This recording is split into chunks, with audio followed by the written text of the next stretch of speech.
নমস্কার বন্ধুরা, shout with Dipanjan চ্যানেলে আপনাদের সকলকে স্বাগত জানাই।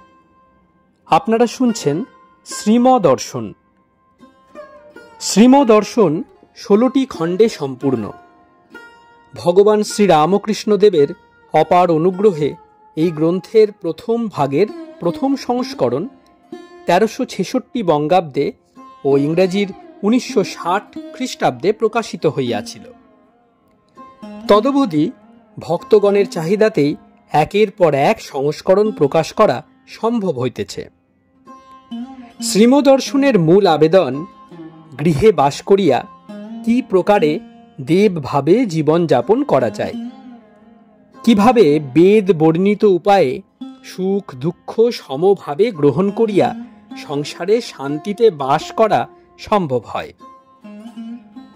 এই পুস্তকে আছে পরমহংসদেবের ও মায়ের কিছু নূতন কথা, আর স্বামীজি প্রমুখ অন্তরঙ্গ সন্তানদের কথা, আর আছে কথামৃতকার দ্বারা কথামৃতর ব্যাখ্যা এবং শ্রীরামকৃষ্ণ জীবনালোকে উপনিষদ, গীতা, ভাগবত, পুরাণ, বাইবেল আদি শাস্ত্রের আলোচনা।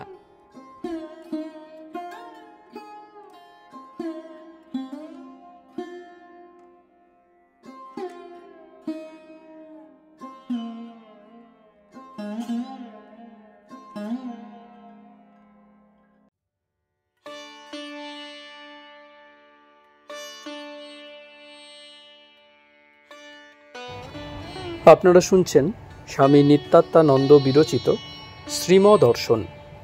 আজ 141তম পর্ব। আসুন আজকের পর্বটি আমরা শুরু করি। আনন্দে শ্রীম দক্ষিণ দিকে চলিতেছেন। ভক্তদের বলিতেছেন, দেখুন দেখুন কি সুন্দর ফুল, ডেইজি। দক্ষিণের ফুরফুরে হাওয়া প্রবাহিত, আরেকটু চলিয়াছেন। তারপর দাঁড়াইয়া পড়িলেন, বলিলেন, একটা কথা মনে পড়ছে। একদিন এখানে বসে আছি সকালে, আমার সামনে পাখিরা স্নান করছে। তখন কলেজে পড়ি, দেখে ভাবছি, আহা, তার কত ভাবনা দেখো। পাখিরা স্নান করবে তার জন্য আগে থেকে এখানে জল রাখা হয়েছে। গোলদিঘির দক্ষিণ প্রান্তে উপস্থিত শ্রীম বাম হাতে লতা বিতান দেখিয়া বলিলেন, এটি কি? ভক্তরা বলিলেন, ওটা মালীদের বাসস্থান, লতায় মণ্ডিত কুঞ্জ। পূর্ব তীর দিয়াই ফিরিয়া বড় ফটক দিয়া বাহিরে আসিয়া বুদ্ধ বিহারের সম্মুখে আবার দাঁড়াইলেন। ভক্তদিগকে রওনা করাইয়া দিয়া তিনি মোটরে উঠিয়া বসিলেন। জগবন্ধু, বিনয় ও ছোট নলিনী মির্জাপুর স্ট্রিট দিয়া 50 নম্বর আমহা স্ট্রিটে মর্টন স্কুলে ফিরিলেন। সুখেন্দু গেলেন বড়বাজার, আর মনোরঞ্জন ও শুকলাল গেলেন বেলেঘাটা। রাত্রি এখন 11টা। সুস্নিগ্ধ চন্দ্রকরে মহানগরী নিমজ্জিত। এই দিনে বুদ্ধদেবের জন্ম, নির্বাণ ও মহানির্বাণ লাভ হয়। 3. মর্টন স্কুলের 4 তলার ছাদ। এখন সকাল 9টা। শ্রীম স্নান করিয়াছেন। কাপড়খানা ছাদের মধ্যস্থলে চেয়ারের উপর মেলিয়া দিতেছেন পূর্বাশ্ব, আর বলিতেছেন, রোদ যে লাগছে না, আকাশ মেঘাচ্ছন্ন। এক একবার সূর্য দেখা যাইতেছে, এক একবার মেঘাবৃত। মণিমান্না, ছোট রমেশ ও জগবন্ধু জলের ট্যাঙ্কের কাছে দাঁড়াইয়া আছেন। অপরাহ্ন 3টা। শ্রীম মর্টন স্কুলের দ্বিতলের লম্বা বারান্দার পূর্ব প্রান্তে বসিয়া আছেন চেয়ারে। শ্রীমর পেছনে দরজা, তারপরে নিচে এইচ বোসের বাড়ির বাগান। বোসমশায়ের ছেলে শৈলেনকে ডাকাইয়া আনিয়াছেন, বয়স বছর 14। তাহাকে শাসন করিতেছেন। শ্রীম কল্পিত ক্রোধে, তুমি নাকি পাখি মারো? কেন মারো বলো, আর মারবে না? শৈলেন, সার্টেনলি মারব না। একথা বলতে পারি না। শ্রীম পার্শ্ববর্তী শিক্ষকের প্রতি, আমাদের এই স্কুলে পড়ে?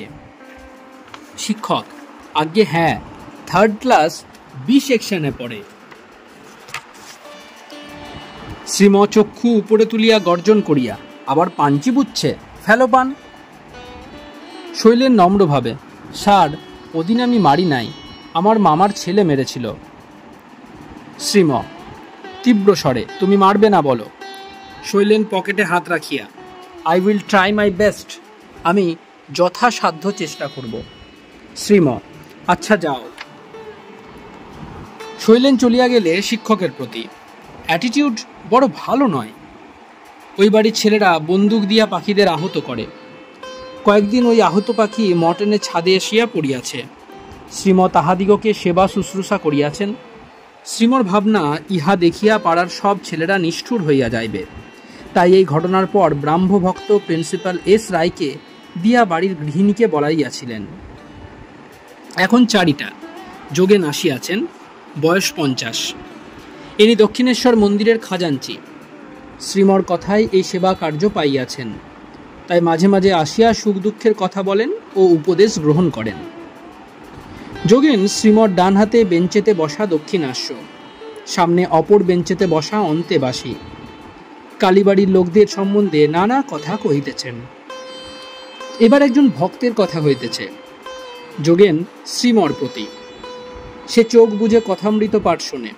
কেহ কিছু বললে বলে, কেন মাস্টারমশাই করেন না? দ্বিজপদর সঙ্গে লিক অর্থাৎ জোট।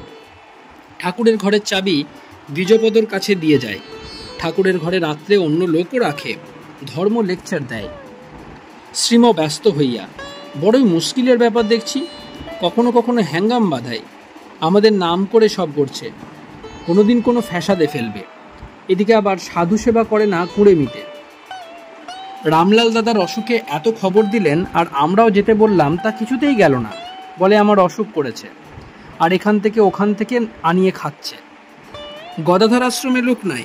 ললিত মহারাজ যেতে বললেন, তাও গেলে না। আপনারা এত সব বলে বলে এখন সর্বনাশ করছেন। ধর্ম কথা কয়ে খাওয়া, ছি। দয়া করে খেতে দেয় তবে খাওয়া যায়। যোগেন খোকাকে অর্থাৎ যোগেনের পুত্রকে বলে, অক্ষয়বাবুকে তামাক সেজে দাও। শ্রীম: কেন, তিনি নিজে পারেন না? যোগেন: সে কি তা করে না। আবার রাঁধবার কথা হলে বলে, তোমরা রাঁধো, তোমাদের রাঁধা খাবো। শ্রীম চিন্তিত, পাছে তার নামে কলঙ্ক হয়। শ্রীম যোগেনের প্রতি: আপনি কিরণবাবুকে অর্থাৎ রিসিভারকে বলবেন, আবার রামলাল দাদাকে, ও আমাদের কেউ নয়, আমরা কিছু জানি না। আমরা বলেও দিই নাই ওখানে থাকতে, আমাদের কাছে বলেও যায় নাই ওখানে। এখানে কিছুদিন কাজ করত, তারপর যায় ডাক্তারবাবু অর্থাৎ কার্তিক বক্সির বাড়িতে। ওখানে একজন সাবস্টিটিউট রেখে চলে গেছে। যোগেন কিরণবাবু ও রামলাল দাদাকে এই কথা বলিতে সংকোচ করিতেছেন। শ্রীম যোগেনের প্রতি: আমাদের নাম করে বলবেন, আমরা বলে দিয়েছি। যোগেন: আমি আগে তার ভালো বলেছি, এখন। শ্রীম: বেশ তো, এমন করে বলবেন, আগে ওই রূপ জানতুম, এখন তিনি এই বললেন। তারপর যদি থাকতে দেয় দিক, আমরা কিছু জানি না। যোগেন দক্ষিণেশ্বর মন্দিরের পরিচালক একজন ব্রহ্মচারী ও কোনো সাধুর সম্বন্ধে অপ্রিয় মন্তব্য করিয়াছেন। সাধু নিন্দা শ্রীমর অসহনীয়। অত্যন্ত বিরক্ত হইয়া কথা কহিতেছেন। শ্রীম তীব্র স্বরে যোগেনের প্রতি: ওদের কি স্বার্থ? আপনি বললেই আপনার কথা নেব? ওরা যে কত কষ্ট, কত লাঞ্ছনা সহ্য করে ওই কাজটি অর্থাৎ কিরণ দত্তকে রিসিভার নিযুক্ত করেছেন, তা তো আপনি জানেন না। কেন করেছেন? না যাতে দক্ষিণেশ্বর কালীবাড়িটি বজায় থাকে। কত বড় কাজে হাত দিয়েছেন, সাধুরা বকলেও চুপ করে থাকতে হয়। যোগেন অনুতপ্ত স্বরে: আমি অন্যায় করেছি না জেনে, আমায় ক্ষমা করুন। শ্রীম প্রসন্নভাবে: আমাদের কাছে মাঝে মাঝে এলে তবে ধাত ঠিক থাকবে। স্মিত হাস্যে: দেখেন নাই, বেহালার কান মোলে মোলে ঠিক করে বেসুরো হয়ে গেলে? হ্যাঁ, মাঝে মাঝে এলে তবে ধাত ঠিক থাকবে। আর আপনি কিরণবাবু ও রামলাল দাদাকে বলবেন যা বলে দিলাম। তাদের বলার পর কালই একখানা পোস্টকার্ড লিখে জানাবেন। যোগেন: আগে হ্যাঁ, আরেকটা কথা জিজ্ঞেস করার আছে, অনুমতি হলে বলি। শ্রীম: হ্যাঁ বলুন। যোগেন: কালীবাড়ির পূজারী ও কর্মচারীরা দেখতে পাচ্ছি পয়সা, প্রসাদ ও দ্রব্যাদির অপব্যবহার ও অপহরণ করে। আমার কি করা উচিত? শ্রীম: আপনি কিরণবাবুকে জানিয়ে দিলেই হলো। বলবেন, মশাই কর্মচারীরা এইসব করে, তিনি জানলেই হলো। আপনার দায়িত্ব গেল, আপনি যাবেন না এতে, তাহলে মেরে ফেলবে। প্রণামান্তে যোগেনের প্রস্থান। এখন অপরাহ্ন 6টা। বলাই মল্লিক আসিয়াছেন। ইনি এড়েদহের গদাধরের পাটবাড়ির মালিক। দিন কয়েক হয় শ্রীম অন্তেবাসীকে তাহার কাছে পাঠাইয়াছিলেন। বলাই মল্লিক প্রণাম করিলে অন্তেবাসী শ্রীমর সহিত তাহার পরিচয় করাইয়া দিলেন। তারপর আসিলেন বলিয়াটির জমিদার হরিবিলাস, একটি ওড়িয়া ভক্ত ও বড় অমূল্য। শ্রীম সকলকে লইয়া চারতলার ছাদে গিয়া মাদুরে বসিলেন। এবার কথোপকথন হইতেছে। বলাই মল্লিক, আপনি কৃপা করে পাটবাড়িতে চলুন, ওখানে একটা ঘর আপনাকে দিয়ে দেব বরাবরের জন্য। যখন খুশি গিয়ে থাকবেন। ওই বাড়ি আমাদের পৈতৃক সম্পত্তি। ওখানে নিত্যানন্দ প্রভুর শিষ্য দাস গদাধর তপস্যা করতেন। ওখানেই দেহ যায়, ওখানেই তার সমাধি। শ্রীম, এইসব বাড়িঘর কে করেছেন? বলাই, আমাদের পূর্বপুরুষ। অম্বিকা কালনার ভগবান দাস বাবাজির আদেশে এইসব হয়েছে। আমি শুনেছি আমার জন্ম হওয়ার পর আমাকে ভগবানের পায়ে দান করে দিয়েছিলেন বাড়ির লোক। শ্রীম বিস্ময়ে, ও, আপনাকে ডেডিকেট অর্থাৎ ঈশ্বরে সমর্পণ করে দিয়েছিলেন বাপমা, তাই আপনি এরূপ। ইহুদিদের ছিল এই প্রথা। খ্রাইস্টকে জিহোবার মন্দিরে নিয়ে গিয়ে ডেডিকেট করেছিলেন জোসেফ ও মেরি। আপনাদের ঠাকুর বাড়িটি খুব স্থান। একে গঙ্গা তীর, তার উপর আবার মহাপুরুষের পীঠস্থান, তারও উপর আবার ঠাকুরের যাওয়া আসা ছিল। দরজার উপরে যে চৈতন্য সংকীর্তনের ছবিটি আছে ওটি দেখতে যেতেন। বিজয় কৃষ্ণ গোস্বামীকে একদিন ওইটি দেখাতে নিয়ে গেছিলেন। অমন স্থান আর হয় না। পাশেই বলতে গেলে দক্ষিণেশ্বরের কালীবাড়ি, বর্তমান জগতের মহাপীঠ। ভগবান অবতীর্ণ হয়ে ভক্ত সঙ্গে 30 বছর ধরে নরলীলা করেছেন ওখানে। আপনি ওই ঠাকুর বাড়িটির উপর নজর রাখবেন। তবে একটু ঐশ্বর্য আছে, তা না হলে আবার আজকাল চলে না। বলাই, অনেক সময় মনে হয় উত্তর দিকে একটি পর্ণ কুটির করে থাকি। এত সব টেবিল চেয়ার ফার্নিচার ভালো লাগে না। শ্রীম আনন্দে, ওই দেখুন, ওসব ভালো লাগে না। ঠাকুর বলেছিলেন একটি অতি গুহ্য কথা। আপনারা ভক্ত লোক, তাই বলতে দোষ নেই। এসব কথা যাত্রার কাছে বলা যায় না। বলেছিলেন নির্জনে গোপনে ন্যাংটা হয়ে তাকে ডাকবে, অর্থাৎ পৃথিবীর কিছুই নেবে না। যতক্ষণ নিঃশ্বাস ততক্ষণ সেন্স ওয়ার্ল্ডের সঙ্গে কন্ট্যাক্ট, অর্থাৎ বাহ্য জগতের সঙ্গে সম্বন্ধ। সেই জন্য চোখ বুঝে ধ্যান করা। চোখ চেয়েও ধ্যান হয়, কিন্তু চোখ বুঝলে এদিককার কিছুই দেখা যায় না। ঈশান মুখুজ্জে গঙ্গার ধারে ঘর করেছিলেন পুরস্চরণ করবেন বলে। শুনে ঠাকুর বলেছিলেন, এ কি গো হীন বুদ্ধির কথা? ঈশ্বরকে ডাকবে, তাও আবার লোক জানতে পারবে। সাইনবোর্ড মেরে ডাকা। শুনে ব্যস্ত হয়ে পড়লেন। ঈশ্বরকে ডাকতে হয় নির্জনে গোপনে। বলাই, হরিবিলাস প্রভৃতি প্রণাম করিয়া বিদায় লইলেন। এখন রাত্রি প্রায় 8টা। শুক্লাল, বড়জিতেন, বিনয়, জগবন্ধু, বড় অমূল্য, ছোট রমেশ, রমণী, গদাধর, ছোট জিতেন, ভৌমিক প্রভৃতি বসিয়া আছেন। সকলেই মাদুরে বসা। শ্রীমও মাদুরে বসা। একটু পরই বেলুর মঠ হইতে স্বামী অমলানন্দ আসিলেন। তাহার সহিত মঠের কথা হইতেছে। মঠে গো সেবার জন্য 1 নৌকা খড় কেনা হয়েছে।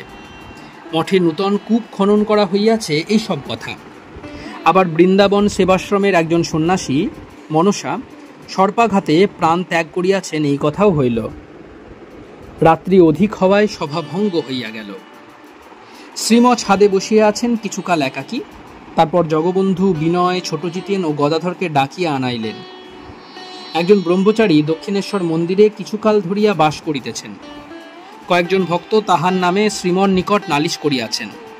শ্রীম তাহাকে তিরস্কার করিতেছেন। শ্রীম ব্রহ্মচারীর প্রতি, অকৃতজ্ঞ লোক ভালো না। যোগেন বাবুরা তোমার কত উপকার করেছেন, তোমার তাকে কিছু বলা সাজে না। ব্রহ্মচারী, ওখানে 10 জনে খায়, ওরা দান করেন, আমি গো খাই। শ্রীম বিরক্তির সহিত, কে তোমায় আলাপ করিয়ে দিলে? উনি কর্তাদের সঙ্গে তোমাকে পরিচয় করে দিয়েছেন, এখন তোমার মুখে এ কথা ভালো না। অকৃতজ্ঞের মুখ দর্শন করতে নেই, ঠাকুর বলেছিলেন। মর্টন স্কুল, কলিকাতা, 19 মে 1924 খ্রিস্টাব্দ, 5ই জ্যৈষ্ঠ 1331 সাল, সোমবার, কৃষ্ণা প্রতিপদ। ষোড়শ অধ্যায়। সদ্গুরু লাভ হলে নিশ্চিন্ত। 1। মর্টন স্কুল, দ্বিতলের বৈঠকখানা। শ্রীম চারিতলা হইতে নামিয়া আসিয়াছেন। কীটদষ্ট কথামৃতের কতকগুলি ফর্মা অন্তেবাসীকে দিয়া বলিলেন, ভালোগুলি বেছে আলাদা করতে হবে। এখন সকাল 7টা, গ্রীষ্মকাল।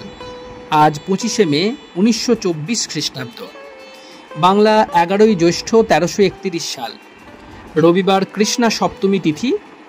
শ্রীমশ স্নানাদি সমাপন করিয়া দ্বিতলের গৃহে প্রবেশ করিলেন। দক্ষিণ দিকের পূর্ব দরজার কাছে বেঞ্চিতে বসিয়াছেন উত্তরাশ্ব। গৃহে বিনয়, লক্ষণ, জগবন্ধু ও মণি মান্না রহিয়াছেন। মণি বিখ্যাত ইতিহাস লেখক কৈলাস মান্নার পুত্র, সম্প্রতি বিপদে পড়িয়াছেন। অর্থাভাবজনিত দুশ্চিন্তায় তাহার মাথার গোলমাল হইয়াছে। তিনি মর্টন স্কুলে আশ্রয় লইয়াছেন। স্কুল এখন গ্রীষ্মের জন্য বন্ধ। শ্রীম অন্তেবাসীর সহিত কথা কহিতেছেন, অন্তেবাসীর সহিত কথা কহিতেছেন নিজের জীবন চরিত। লক্ষ্য মণিমান্না। শ্রীম অন্তেবাসীর প্রতি, আমার একবার কর্ম যেত, আর তখন চক্ষে সর্ষে ফুল দেখতুম। বিয়ে করলেই মুশকিল। যারা বিয়ে করে নাই তাদের এইসব হ্যাঙ্গাম পোয়াতে হয় না। ঠাকুরের তখন অসুখ। আমি তখনও বিদ্যাসাগর মশায়ের শ্যামবাজার স্কুলের হেডমাস্টার। তার অসুখের জন্য সর্বদা কাশীপুর যাতায়াত করতে হতো, তাই স্কুলের কাজ তেমন দেখতে পারি নাই। তাতে রেজাল্ট একটু অন্যরকম হয়। বিদ্যাসাগর মশাই আমাকে বললেন, এবার ওখানে বেশি আনাগোনা করেছ, তাই ফল তেমন ভালো হয় নাই। এই কথা শুনে তাকে একটা খুব কড়া চিঠি দিই। তারপর ক্রমে রিজাইন করলাম। চাকরি যখন গেল, তখন একদিন 3 ঘন্টা অর্ধ উন্মাতের মতো পায়চারি করছি ঠাকুরবাড়ির দোতলার রাস্তার ওপরের বারান্দায়। ভাবনা, ছেলেদের খাওয়াবো কি? অবশ্য বেশি দিন বসে থাকতে হলো না।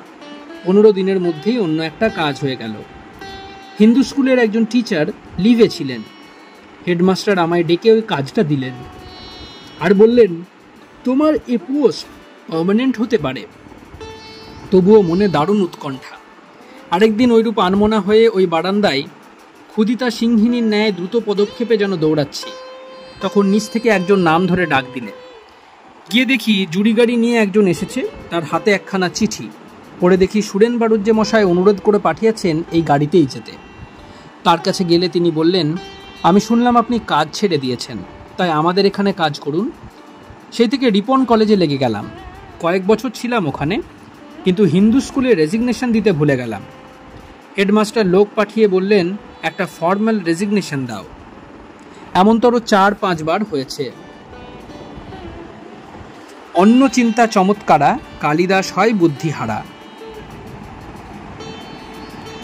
একবার চাকরি ছেড়েছি আর দারুণ চিন্তায় পড়েছি, এমনই কাণ্ড। ঠাকুরতা একটি ভক্তকে বলেছিলেন, এই রইল তোমার মেটো ঘরটি, শাকবাদ রেঁধে খাবে আর সারাদিন হরিনাম করবে। ঘরটি কিন্তু নিজের হওয়া চাই। শাক ভাতের জায়গায় না হয় ডাল ভাত হলো, তাহলেই যথেষ্ট। শুধু ভাতই কটা লোক খেতে পাচ্ছে, তাই মা ঠাকুরুন কামারপুকুরের ওই ঘরটি বরাবর রেখে দিয়েছিলেন।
আপনারা শুনছিলেন স্বামী নিত্যাত্মানন্দ বিরচিত শ্রীম দর্শন।